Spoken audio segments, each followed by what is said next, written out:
Most people remember the final shot. The top keeps spinning, the screen cuts to black, and the audience kind of just sits there. But Nolan buried the real answer earlier in the film, quietly.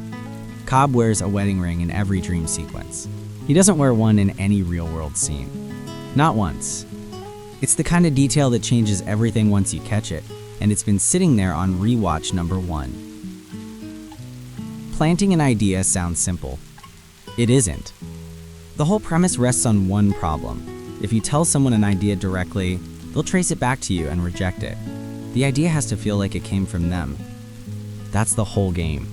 Not just getting into someone's head, but making them believe whatever they discovered there was already theirs. Cobb's team doesn't plant a thought. They plant a feeling that grows on its own.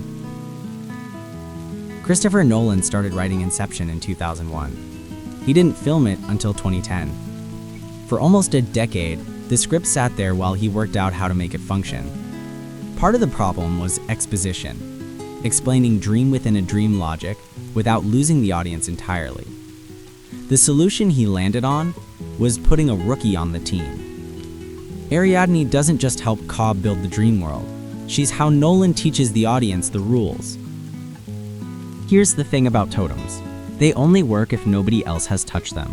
The top originally belonged to Mal. She used it. Cobb took it after she died, which means the top is compromised. Because Mal's subconscious, and possibly Cobb's own projection of her, would know exactly how it behaves. The only totem that could reliably tell Cobb whether he's dreaming is one nobody else has ever held. He doesn't have that. Mal believes she was still dreaming when she jumped. That's the film's tragedy. But there's a real case that she wasn't wrong. From her perspective, she'd already woken up once because of Cobb's inception. She knew the trick. She knew how it felt.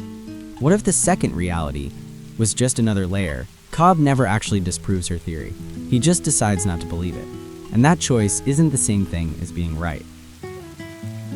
This one's subtle, easy to miss on a first watch. Throughout the film, whenever Cobb thinks about his kids, they're always the same. Same clothes, same angle, same moment frozen in memory. Always facing away. In the final scene, they turn around and face him. New clothes, slightly older. If this were a dream, his subconscious would have kept them exactly as he remembered. The fact that they've changed is Nolan's quietest argument that Cobb actually made it home. The entire Inception score is built on one piece of music, Non je ne regrette rien by Édith Piaf. Hans Zimmer slowed it down, way down.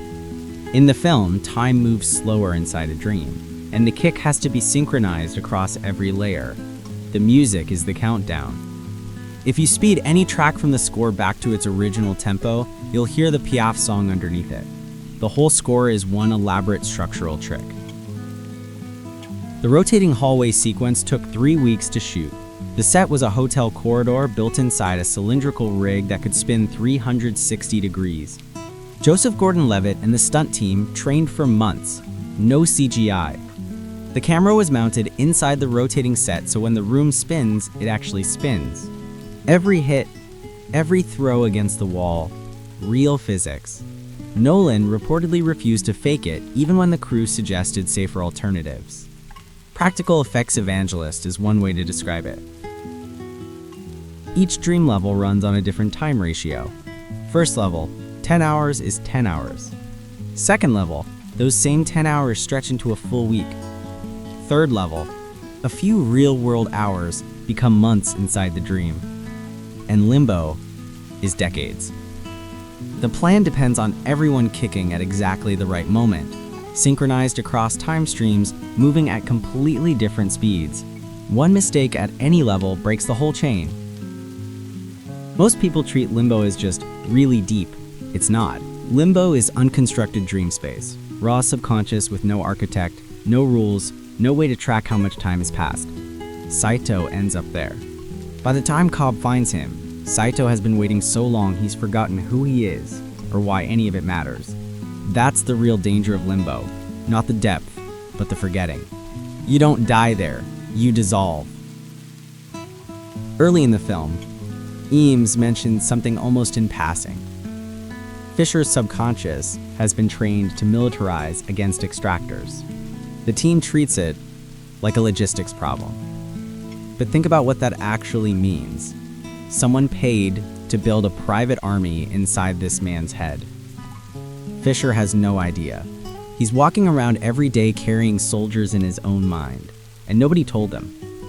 That level of preemptive corporate paranoia is genuinely hard to sit with. Ariadne is framed as the new recruit who needs everything explained. She figures out the real problem before anyone else does. Cobb's subconscious keeps bleeding into the dream, and Mal is the reason. Ariadne confronts this directly. She goes into Cobb's personal dream without permission, she finds Mal, and she understands that the mission isn't just about Fischer. It's about whether Cobb can function at all. She's not the student in this story. She's the most clear-eyed person on the team. One of the film's most famous visual tricks is the Penrose staircase, a loop that always goes up and never arrives anywhere. Escher's illusion. Built into a dream, it only works from one specific angle. Shift the perspective slightly, and the trick collapses. That's a deliberate metaphor. Dreams have internal logic, but only from inside them. The moment you step back and look at the whole structure, it stops making sense. That's exactly what Mal figured out first. Leo DiCaprio almost passed on Inception.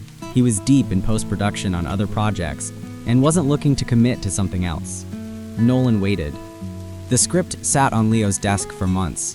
What apparently moved him was the specific nature of the character. Someone trapped by grief who can't fully separate reality from the emotional residue of loss. That's a very particular kind of damage. DiCaprio has said he related to carrying something unresolved while trying to function. That's the whole film, really. A kick sounds simple, jolt the dreamer awake, but each layer has its own physics. And you can't use the sensation of falling in a dream that's already running in zero gravity, because there's no reference point for the body to respond to. That's the actual problem Arthur is solving in the hallway. He's not fighting those enemies because they're blocking a path. He's buying time to rig a working kick in a space where down doesn't exist yet. Nolan built a consistent visual grammar to separate reality from dream, and it holds up if you know where to look. Dreams run warm, golden hour light, slightly saturated. Reality reads cooler, more desaturated, sharper at the edges. But the most reliable tell isn't color.